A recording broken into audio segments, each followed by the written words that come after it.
Good evening, everyone, and welcome to another episode of Conversations with Coach. I am Christina Calloway, your certified mindset and confidence coach. If this is your first time joining us this evening, welcome. Conversations with Coach is an opportunity, it's a podcast where I provide women, athletes, executive, entrepreneurs, founders, and you the confidence you need to reach your goals. As we continue to celebrate Black History Month, I thought it would be great to focus on health and wellness. After all, the theme for Black History Month is Black health and wellness. And what they are wanting to do in terms of celebrating Black History Month and focusing on health and wellness is to take a look at how the American healthcare has often underserved the African American community.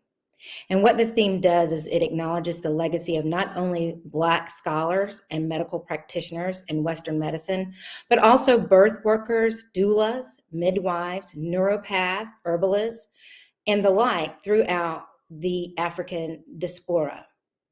My guest today is going to bring some more insight into that. I'm so excited to have him join us.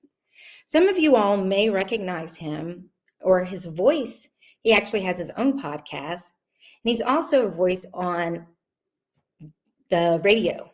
He actually appears on Fridays at 1380 WAOK, and we are excited to have him join us here on Conversations with Coach. Just to give you a little bit of background about him before I bring him in to join us. His name is Quentin Pullen. However, he says his mother is only allowed to call him that. He's known by everyone else as Coach Q. I'll give you some of his accolades. He has a master's degree in grit, and he has a business management and telecommunications. He actually grew up in the Atlanta area, but he spent the last 30 years living in California and exploring with his wife. But they decided to move back home to Georgia and continue on with the next chapter of their life. And his mission is to spread the gospel of health and fitness and how we can help to influence a better community. He has been in the health and fitness industry for over 25 years, and his passion for the industry gets more and more intense by the day. Now, obviously, I can go on and on and on because he has an extensive resume that's going to eat up our conversation with him. Without further delay, help me welcome Coach Q. Hey, what's happening? Hey, how are you? I am fantastic, man. I'm sitting here enjoying listening to what you're saying. I'm laughing, going, who's that guy she talking about? Isn't it always fun when somebody is introducing you and they're reading your bio? They make it Yeah. sound like you're like, I wait, I is feel that like I'm like, I'm not worthy. I'm not worthy. I know I did the work, but I'm like, I'm so humble. I'll tell you a funny story. I opened my gym here in Fayetteville, and I didn't have any of my certifications or anything on the wall. And people would come in and look at it and go, "Okay, what are you certified in again? And what degree do you have?" I was like, "Yeah, that's another subject, right?" So I had a really good friend say to me, "Listen, you need to put some stuff on the wall to tell people what you do."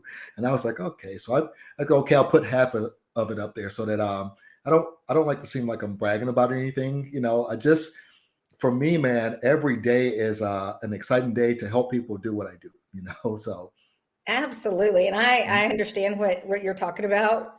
It's people want to know because it helps them to like say, okay, are they legitimate? yeah, But then when we start explaining to them exactly what our background is, it is kind of like self-serving a little bit. But then you yeah. think of it, it's like, yeah, I did put in all that work. Let me talk about it for a little bit.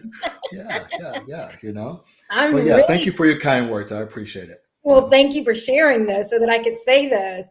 I am so excited to finally get to talk with you and to share with my viewers a little bit more about you and your background. I remember finding you on Instagram, and you came across my feed, and you were going through the proper way of doing a particular exercise. And what I found so fascinating about it was most people that you watch when they're doing exercise on Instagram or social media, they're talking.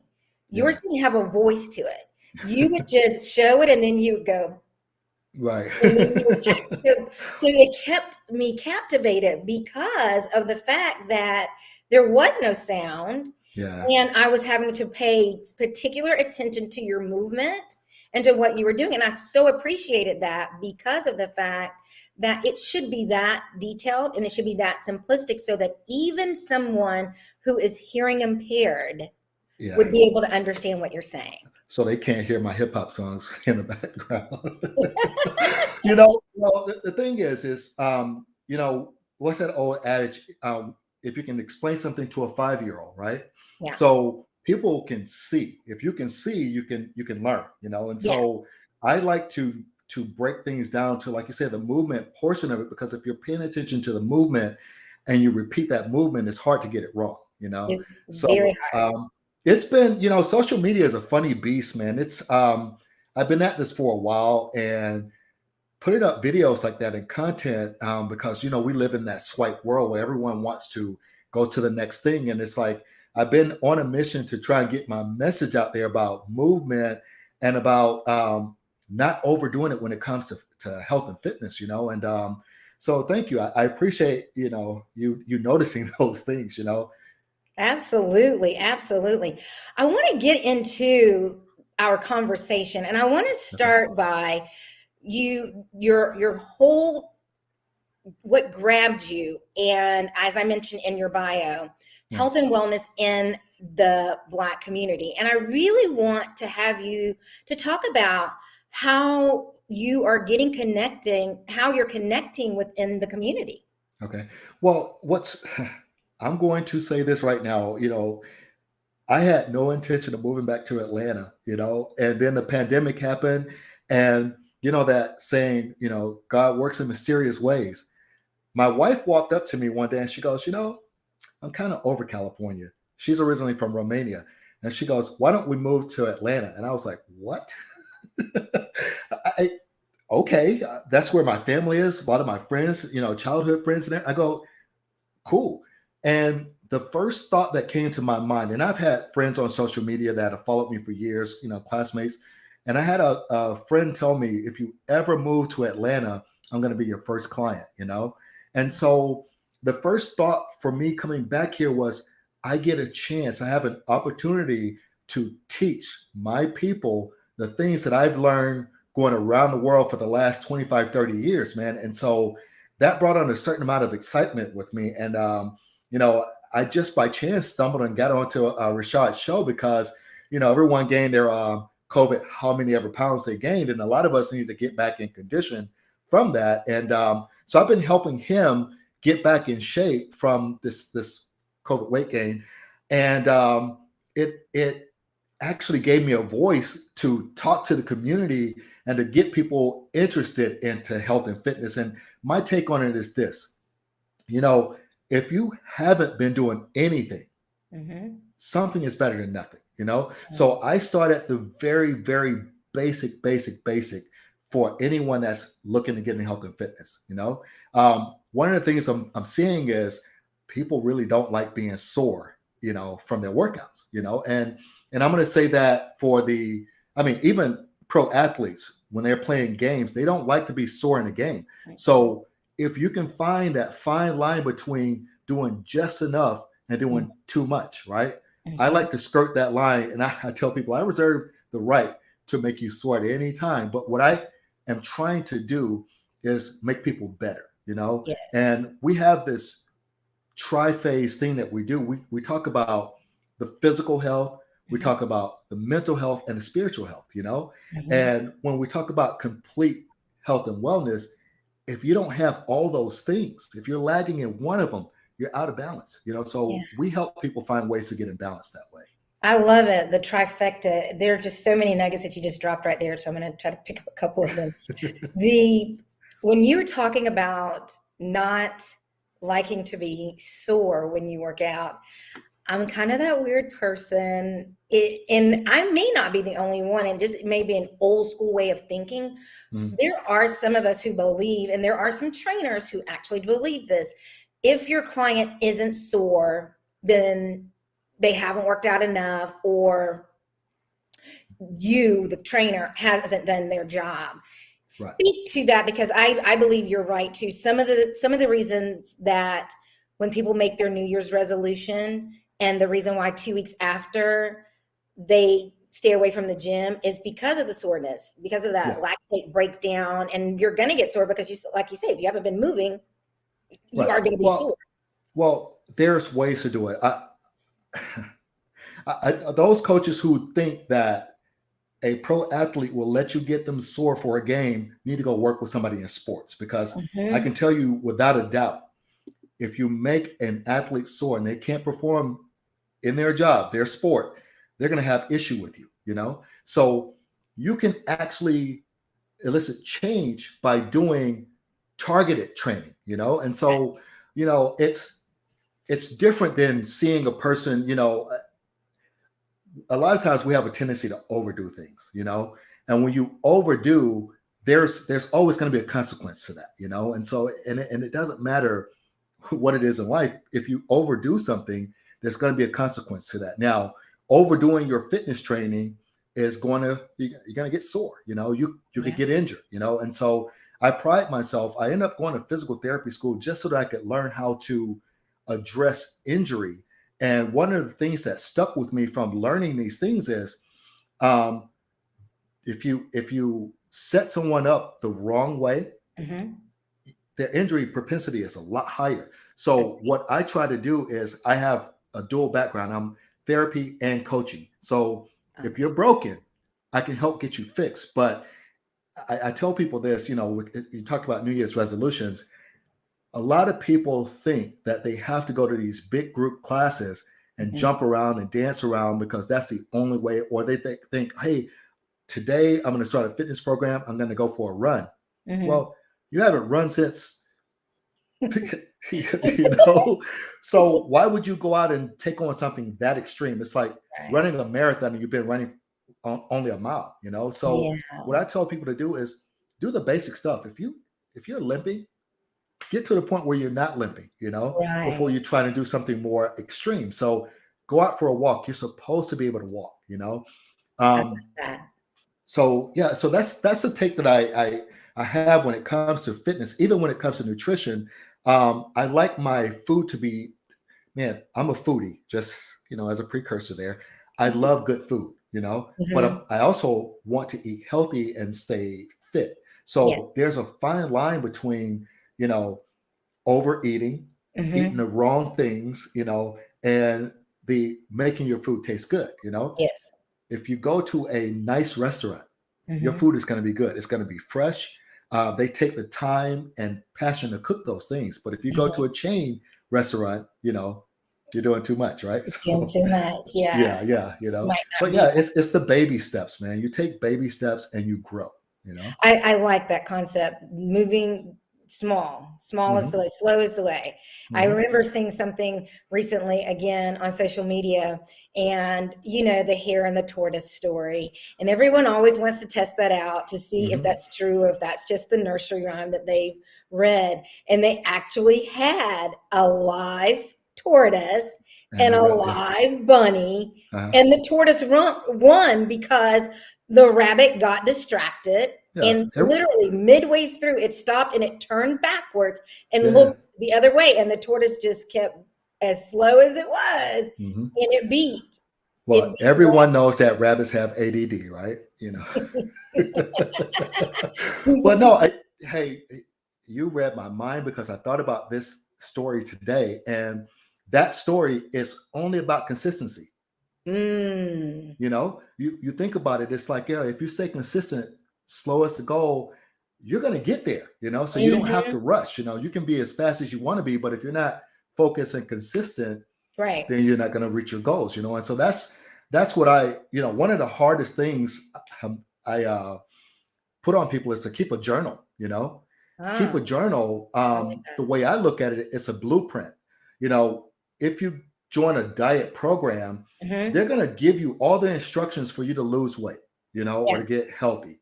If you don't write those things down, you're going to go back to that company again because you didn't write those things down. So you don't know what you did. So you can't replicate that. So I Right. have my people do a journal, a daily journal. And in that journal, we talk about fitness, we talk about food, and we talk about how you feel, Hmm. because I mean, mental health, man, when it comes to how you feel, it's going to affect what you eat and what you do for your fitness. So sometimes people like, I really don't feel like training today, right? And Yes. my answer is, look, do something, you know, do Yes. something because it's going to help with all those other things. You do something, Absolutely. you might get a little bit hungry, so go eat something. Yeah. Absolutely.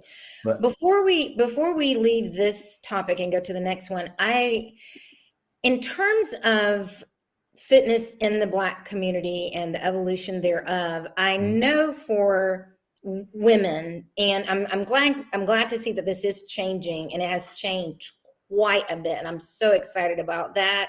Mhm. But it has been in the past a concern that Black women don't like to exercise, they don't want to mess their hair up, and it's just, all of the things that kind of go along with that. As I just said, though, I am so excited to see that the pendulum has swung so far away from Yeah. that mindset, and I am just happy about that. Uh, Talk to us about the evolution of fitness in the Black community. well, one of the reasons that I stayed in California for so long is because California was one of the fitness meccas in the United States. And so everyone, I was a bodybuilder for a lot of years, and so for me to be a bodybuilder in California was probably the best place I was going to get known, get in magazines and all those things. Atlanta or Georgia, the fitness scene was a little bit lagging. There was not a lot of gyms here.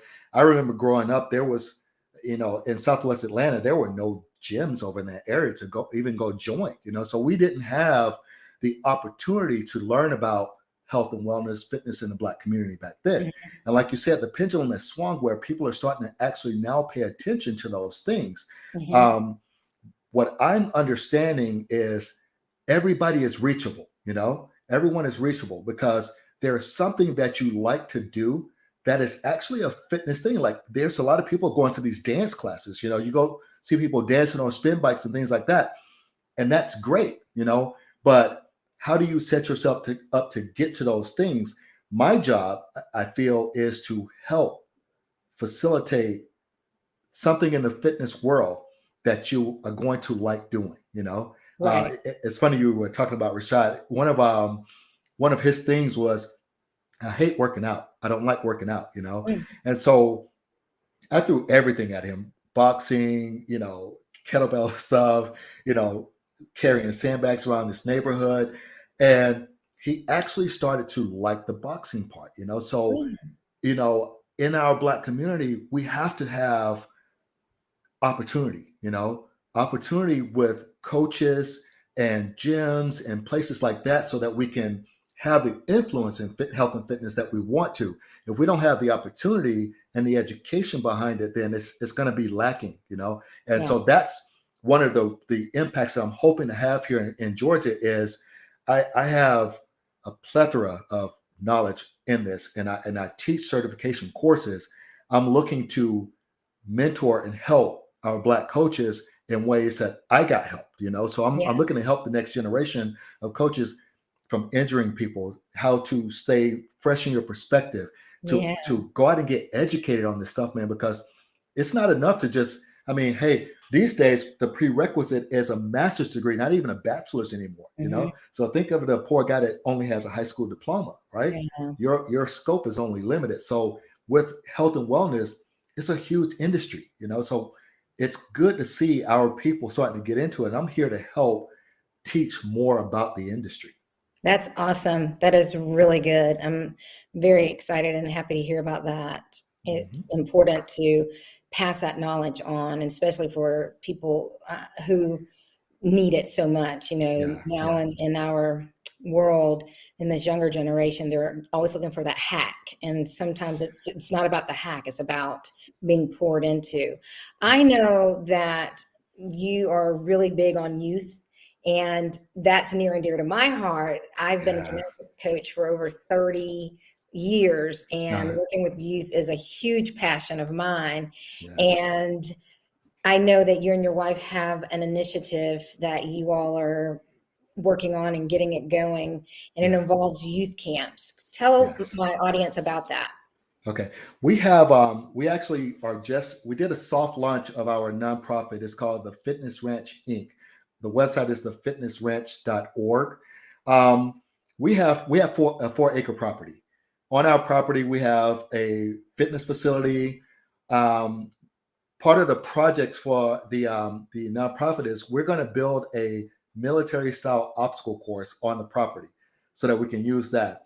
We're going to start doing gardening and all those things. And the reason that we want to do this is because it is so important to get good, clean, healthy food sources, to get involved in exercise, to learn a different skill. In the underserved communities are the biggest purveyors of the military, So if I can impart I'm a dual service veteran. If I can teach kids going into the military what to expect, how to be prepared to go in there, that's going to be freaking awesome. But the other thing I was thinking about is there are so many, if you count the amount of high schools here in Georgia and their high school athletics, not all of those, I mean, we were talking the other day, it's less than 1% of those kids that are going to go to college, that are going to get scholarships to play sports in college, right?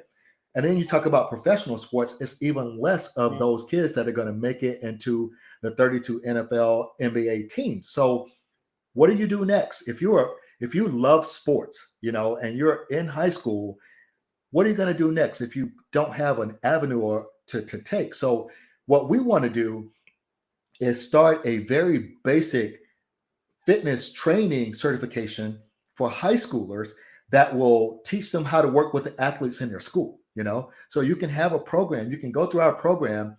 It will certify you to go into your school and work with the athletic programs there. So it's like colleges have them, student athlete teachers and things like that. So why not put that on a high school level where our kids can learn, hey, I'm really interested in physical therapy. I'm really interested in being a strength coach. I'm really interested in being a massage therapist or a nutritionist. So there are so many avenues to take in sports, that our youth don't have to be told, hey, you're going to be the next LeBron James.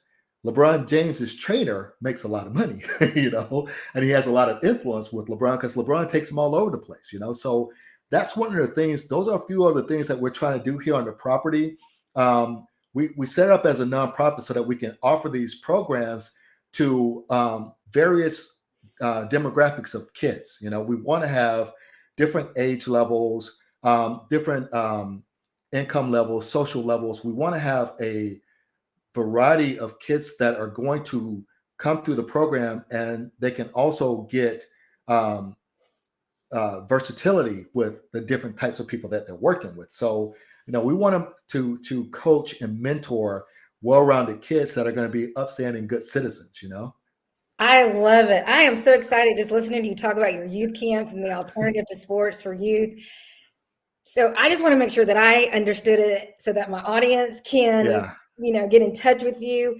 The idea with the camps and the introduction to the other things, if they're not a part of the few that are going to receive the scholarships to go into college, what you and your wife are wanting to do through your camps and through the programs that you're going to have there on the property is to introduce them to these alternatives to sports, like Yes. physical training and sports medicine and all the other alternatives, so that Yes. when they go to school, they'll be taking those classes that will introduce them into being a trainer for the college teams, or starting Exactly. early enough in high school to be a trainer, to get some of that, to plant the seed, to say it's not just only about their athletic ability, but it's also about the educational and taking that inside knowledge that they have about the sport, because they are going to be better at doing Absolutely. that because Yes, they ma'am. know the sport. Yeah, yeah. They know how to, and here's a crazy thing. People think that because a trainer, athletic trainer trains basketball players, that that's the only demographic they can work with. No, if you're a coach, if you're a good coach, you can work across the board, Hmm. because training is training. There's very slight variations to being sports specific, Hmm. but most of the athletes, like really true athletes I know, can play multiple sports and do multiple things. Yeah. So we're trying to help kids understand that. And let me, a little sidebar. My wife is a chef. The reason that we want to do the gardening portion is because we want to teach people how to cook, Yeah. because going to Chick-fil-A and all these other places to grab your meals, no, man, let's get you eating healthy, good fuel. And so we're going to teach you how to grow it. We're going to Hmm. teach you how to prepare it. And Hmm. the other part too is she's an educator, so she's has tutoring courses. So we're going to run programs where people can bring their kids, they can do their studies, they can learn different skills, through our camp. So we're really excited about this, man, and we're trying to do a pilot program for spring break here coming up in April. But we're so like busy doing all this stuff. I was just telling I just finished doing some edits to the website, Hmm. um, thefitnessranch.org. Just so that we can start taking donations and raise the money to do all the other things that we want to do and provide the scholarships and have applications and stuff like that. So I'm really excited about working with. We have kids that we're working with right now that are that came in. It's like, I don't like working out, and then, Coach Q, what are we doing today? Are we boxing today? Are we doing this today? Hey, when are we go to breakfast? When are we going to make food again? So I'm starting to see this influence, mentoring these kids, and it's like really, really cool. Hmm. So I was just letting your thing scroll at the bottom, this Okay. thefitnessranch.org. Yeah, yeah, yeah. And That's the nonprofit website, and I'll also give mhm, you my coaching I'll website. show that in just a little bit as Okay, well. yeah, So I just want we're about to wrap up, and I yeah, always do a call to action for mhm, those who are watching. So yeah, anyone that is excited like I am about the ranch and the camps that's coming up, the soft launch at spring break, and you want to be able to get your kid in yeah. or kids in on this experience, definitely. This is how you're going to get in touch with Coach Q and his wife. Mhm. He is on Instagram. Go right now and follow him at Q_the_coach. Again, and I will put all of this in the show notes so that you will have this. You can also follow him or connect with him on LinkedIn, Facebook, and he also has a YouTube. Mhm. It is at Q the Coach on all of those On all of those, platforms. yes. Mhm. You'll be able to follow him. It's very easy. He did mention about his other website. It's www.qthecoach.com. And also, again, I'm going to make it so that you can see his nonprofit website a little bit bigger because sometimes it's a little hard to see it scrolling there at the bottom. Mhm. But it is the fitnessranch.org. So I'm going to make that so that you can see that a little bit better.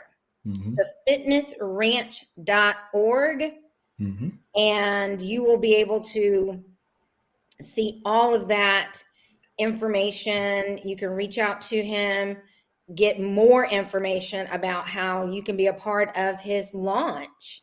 Yeah. Hey, it's one more thing that I wanted to. We also do hikes on the weekend. We don't charge for hikes. What we're trying to do is get people outside to see. I mean, Georgia has so much history. So we have another page on Facebook called Hike Atlanta. And so we put up hikes on the weekends. We normally meet at 9:30 on Sundays at some hiking trail. We do a hiking trail, all skill levels, all ages are welcome. If you bring your babies, you're gonna have to carry them. But Let's get yeah, exercise. man. So it's we are trying to bring a little bit of everything to our community here in Georgia. So we're really excited about it. And hey, I'm going to say this: you're the first person to launch the nonprofit. Woo! So we did this on your show. So I That's appreciate what that. we do around here at Conversations with Coach. We get it out there. Yes. So we were planning to officially launch next week, but we did a soft launch and we're just kind of, doing some adjustments and things like that. But yeah, it's up right now. We're taking donations the whole nine. So anybody want to donate? Yeah.